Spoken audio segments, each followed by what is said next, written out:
शिक्षणाच्या पवित्र क्षेत्राला काळिमा फासणारी संतापजनक घटना समोर आली आहे.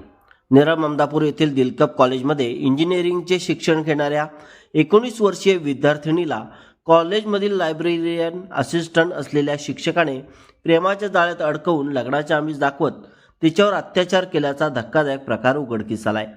या प्रकरणी लोणावळा ग्रामीण पोलीस ठाण्यात गुन्हा दाखल करण्यात आला असून आरोपी तौसिफ ठाणगे याला पोलिसांनी नेरळ ममदापूर येथील राहत्या घरातून अटक केली आहे.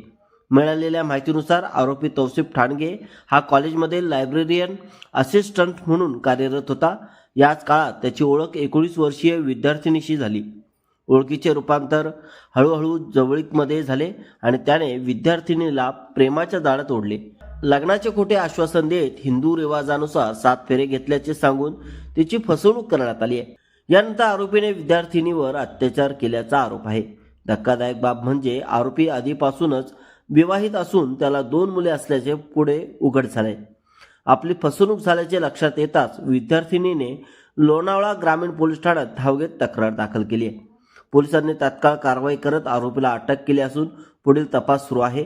दरम्यान आरोपीने यापूर्वीही काही मुलींना अशाच प्रकारे फसवल्याची चर्चा परिसरात असून बदनामीच्या भीतीने अनेक पीडित मुली समोर न आल्याची शक्यता व्यक्त केली जात आहे.